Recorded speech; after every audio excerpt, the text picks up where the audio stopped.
Assalamualaikum warahmatullahi wabarakatuh. Halo semuanya, perkenalkan nama saya Halimatus Saedah dari kelas 12.5. Di sini saya akan menjelaskan materi fisika kelas 12 tentang fisika inti dan radioaktivitas. Kalau dengar kata radioaktif atau radioaktivitas, kalian pasti langsung ingat nuklir yang radiasinya sangat berbahaya. Serem ya? Lalu, apa sih radioaktivitas itu dan bagaimana cara kerjanya? Yuk kita simak pembahasan berikut ini.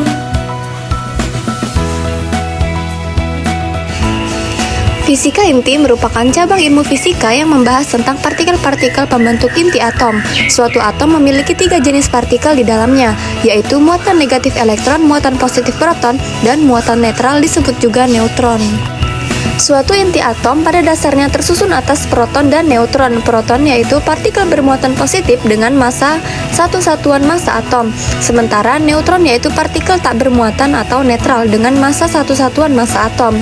Jadi, massa suatu atom terkonsentrasi pada inti atom. Jika tadi sudah disampaikan dalam struktur atom, proton dan neutron berada pada inti atom. Nah, sementara elektron ini berada pada lingkar luar. Massa proton adalah 1,6726 dikali 10 pangkat min 27 kg. Massa neutron yaitu 1,6749 dikali 10 pangkat min 27 kg. Sementara massa elektron adalah 9,11 dikali 10 pangkat min 31 kg. Jadi proton dan neutron ini lebih berat daripada massa elektron, sehingga proton dan neutron terpusat pada inti atom. Untuk penulisan lambang atom X, kita memiliki lambang X, kemudian Z di bawah dan A di atas. A di sini disebut juga nukleon, yaitu massa atom. Massa atom ini sama dengan jumlah proton ditambah neutron, sementara Z adalah nomor atom sama dengan jumlah proton. X di sini adalah lambang suatu unsur, tetapi memiliki jumlah atom sama dengan jumlah proton. X di sini adalah lambang suatu unsur, suatu inti atom yang memiliki jumlah proton sama, tetapi memiliki massa berbeda disebut isotop. Contohnya oksigen 160, 170, dan 180.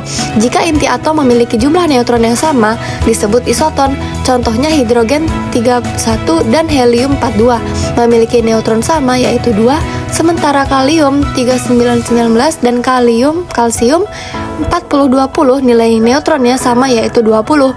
Untuk inti atom dengan nomor massa yang sama disebut isobar. Contohnya hidrogen 31 dan helium 32 atau kalsium 146 dan neutron 147. Suatu atom biasanya dinyatakan dengan satuan massa atom atau disingkat dengan SMA, di mana 1 SMA sama dengan 1/12 dikali massa atom karbon, 12C. Jadi massa atom karbon ini tepat 12,0000 SMA. Cara mengkonversikan SMA ke kilogram yaitu 1 SMA sama dengan 1,66 dikali 10 pangkat minus 27 kg. Ukuran ini bisa disetarakan dengan energi elektron volt atau EV, yaitu 1 SMA sama dengan 931,5 mega elektron. Suatu inti atom tersusun oleh proton dan neutron, maka massa inti harusnya tepat sama dengan massa proton ditambah neutron. Tetapi kenyataannya, massa inti ini selalu lebih kecil daripada jumlah proton dan neutron tersebut. Seisi massa di sini disebut dengan defek massa atau massa defek. Massa defek di sini berubah menjadi energi yang mengikat inti atom, yaitu energi ikat inti untuk menghitung massa defek.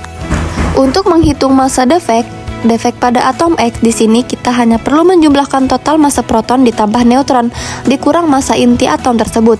Total massa proton dalam sebuah atom adalah nomor atom tersebut Z dikali massa proton MP. Total massa neutron dalam sebuah atom adalah nilai A dikurang Z dikali massa neutron. Sementara massa suatu inti atom adalah M. Jadi defek massa di sini adalah delta M, karena delta M sama dengan Z dikali MP ditambah A dikurang Z dikali Mn dikurang M. Untuk nilai suatu energi ikat inti dalam elektron volt adalah E sama dengan delta M dikali 931,5 mega elektron volt. Energi ikat rata-rata setiap nukleon adalah energi ikat dibagi dengan nomor massa, yaitu E0 sama dengan E dibagi A. Unsur-unsur yang memiliki proton Z lebih dari 83 adalah inti atom yang tidak stabil. Untuk mencapai kestabilan, maka inti atom akan memancarkan partikel radioaktif. Peristiwa ini dinamakan dengan radioaktivitas. Partikel-partikel yang dipancarkan inti yang tidak stabil adalah partikel alfa, beta, dan sinar gamma. Partikel alfa adalah inti helium yang dipancarkan suatu inti yang tidak stabil. Oleh karena itu, lambang partikel alfa sama dengan lambang helium, yaitu helium 42. Saat bergerak di udara, partikel alfa ini memiliki daya ionisasi yang besar. Daya ionisasi alfa paling besar dibandingkan partikel beta dan gamma. Akan tetapi, daya tembusnya paling rendah dibandingkan partikel beta dan sinar gamma. Suatu inti atom yang memancarkan partikel alfa dan membebaskan energi pada reaksi ini berlaku hukum kekekalan nomor massa dan nomor atom. Jadi nomor atom di sebelah kiri reaksi sama dengan nomor atom di sebelah kanan reaksi. Sama halnya dengan nomor massa, dalam hal ini berlaku hukum kekekalan massa energi. Hukum ini menyatakan jumlah massa di kiri reaksi sama dengan jumlah massa di kanan reaksi ditambah massa yang sudah diubah menjadi energi E. Jadi bisa dituliskan Mx sama dengan My ditambah Ma ditambah delta M, di mana Mx adalah massa atom, X, My adalah massa atom Y, Ma massa partikel A, dan delta M adalah massa yang telah diubah menjadi energi. Jadi massa yang sudah berubah menjadi energi adalah delta M sama dengan Mx dikurung dalam kurung My ditambah M alpha. Sementara untuk energi yang dibebaskan adalah E sama dengan delta M dikali 931,5 MeV. Inti tak stabil yang memiliki neutron lebih banyak daripada proton akan memancarkan partikel beta.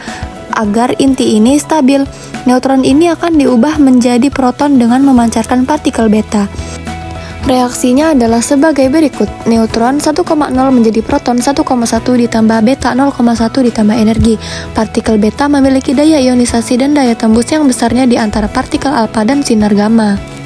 Suatu atom yang memancarkan partikel beta akan mengalami penambahan nomor atom sebesar 1, tetapi masanya tetap, dan secara umum reaksinya adalah sebagai berikut. XAZ menjadi YAZ plus 1 ditambah beta 0,1 ditambah E. Sinar gamma adalah gelombang elektromagnetik yang tidak bermassa dan tidak bermuatan. Oleh karena itu, lambangnya adalah gamma 0,0 dibandingkan dengan partikel alfa dan beta. Sinar Y memiliki daya ionisasi paling rendah, tetapi memiliki daya tembus paling besar dibandingkan partikel alfa dan beta. Atom yang memancarkan sinar Y tidak mengalami perubahan nomor atom maupun nomor massanya. Dan secara umum reaksinya adalah XAZ menjadi YAZ ditambah Y0,0 ditambah E. Waktu paruh adalah waktu yang dibutuhkan zat untuk meluruh menjadi setengahnya. Nilai waktu paruh dapat ditentukan dengan persamaan T setengah sama dengan 0,693 dibagi lambda, di mana T setengah adalah waktu paruh dalam satuan sekon, lambda adalah konstan laju peluruan. Untuk menentukan massa atau jumlah zat sisa peluruan dapat diketahui dengan menggunakan persamaan N sama dengan dalam kurung setengah pangkat T per T dikali N0, di mana T adalah waktu paruh dan N0 adalah jumlah zat. Mula-mula N adalah massa atau jumlah zat sisa peluruan.